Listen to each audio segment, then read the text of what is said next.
All right, let's talk about something that trips up pretty much all of us, consistency. And I don't just mean being a little consistent. We're going to talk about how to become dangerously consistent. So, have you ever asked yourself this? Why is it so darn easy to be consistent with all the habits that don't serve you, but so incredibly hard with the ones that actually do? It's maddening, right? We've all been there. You know what you should be doing, but it's like the bad habits just have this magnetic pull. I mean, look at this. It lays it out perfectly. On one side, you've got the stuff that's almost too easy. Doom scrolling, binge watching TV, overeating. It's like we can do those things on autopilot, no problem. But then, the hard stuff. Building a business, hitting the gym, nurturing a relationship, it feels like pushing a boulder uphill every single day. So what's the deal? What's behind this huge gap? Well, here's the big idea, the thing that changes everything. The problem isn't you. It's not that you lack motivation or willpower. It's not a moral failing. The problem is your design. The system you're using is broken.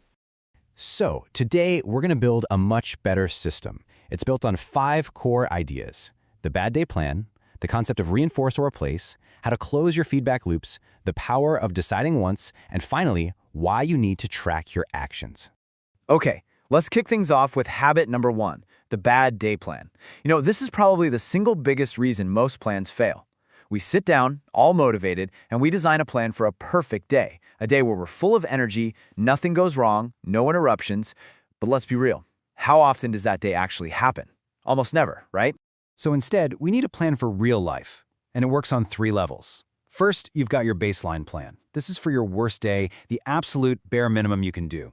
Let's say you're a creator. Maybe your baseline is just writing a single tweet. That's it. Then there's your normal plan for an average day. Maybe that's posting a short video. And finally, you have your stretch plan. This is for that amazing high-energy day. That's when you go all out and film that full-length video. The whole point here is to make sure you never have a 0 day. Because at the end of the day, it's the most flexible system that wins, not the most rigid one. Think about it. Rigid plans just shatter the second they hit a little bit of pressure. But when you build in options for your good days, your bad days, and your just average days, you've created something that can actually survive in the real world.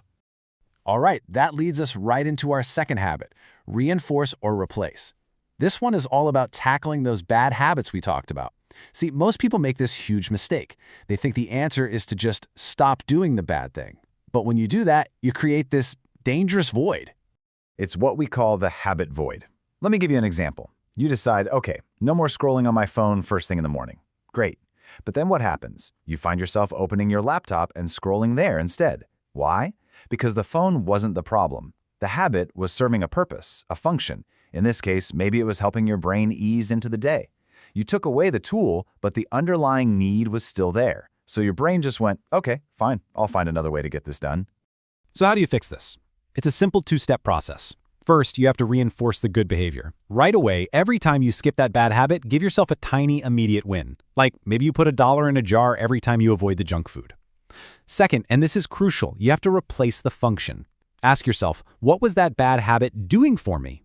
If scrolling was helping you de-stress, you need to find a better way to de-stress. Maybe it's 5 minutes of meditation. Maybe it's listening to one song.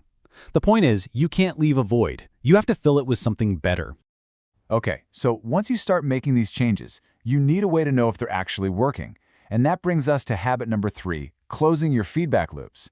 Because, look, you can't be consistent if you're just flying blind. If you don't know what's working and what's broken, you're going to do one of 2 things. You'll either quit or you'll try to change everything all at once, which is just a recipe for disaster.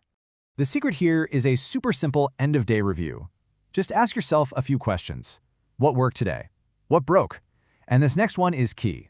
What is the smallest possible change I can make tomorrow? By focusing on the smallest change, you stop yourself from trying to boil the ocean. It's not about massive overhauls. It's all about making these tiny little course corrections every single day.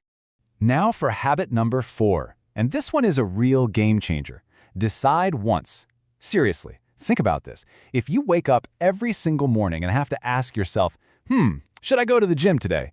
You're already losing. You are literally draining your willpower battery before you've even had your coffee. See, willpower is like your phone's battery. It starts full in the morning and just drains all day. It's totally unreliable because it's based on how you feel in that exact moment. But a system is like a building. It's a structure you build one time and then it's just there. It doesn't rely on your feelings, it relies on a commitment you made when you were thinking clearly. And that makes it 1,000 times more reliable. And here's the rule you have to live by. Your mood follows the plan. The plan does not follow your mood. Let that sink in. You decided on Monday, when you were feeling good, that you'd go to the gym 3 times this week. It's Wednesday now, and you feel tired, and you don't want to go. Too bad. The decision was already made. Your only job now is to execute. And that brings us to our 5th and final habit: track your actions. This is so important, because a lot of people quit right on the edge of a breakthrough. And you know why? They're measuring the wrong thing.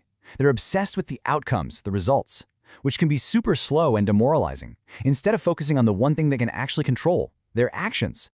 Just look at it this way. Your actions, the stuff you do every day, like showing up for a workout, that's something you control. You can keep that line high and steady. But the results, the number on the scale, the money in the bank, that stuff is going to be all over the place, especially in the beginning. If you only focus on the outcomes, you're signing up for a chaotic, emotional roller coaster. And this is the real psychological insight here. People don't quit because the results are slow. They quit because their progress feels invisible. When you can't see that you're moving forward, it's almost impossible to keep going. So let's pull all this together. When you combine these 5 habits, what's the big mindset shift that happens?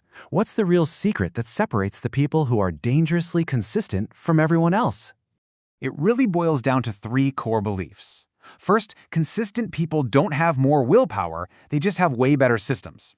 Second, they design for real life, with all its messiness, not for some fantasy perfect day. And third, and maybe this is the most important one, when they mess up, they don't beat themselves up. They don't see it as a moral failure. They see it as data.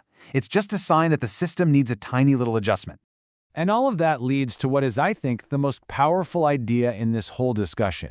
Consistency is not a personality trait. It's not something you're either born with or you're not.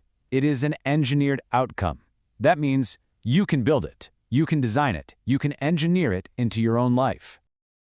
So I want to leave you with one final question to think about. Forget about trying to find more motivation. Forget about mustering up more willpower. Instead, just ask yourself this: what is the one system, just one little thing, that you are going to start engineering for yourself tomorrow?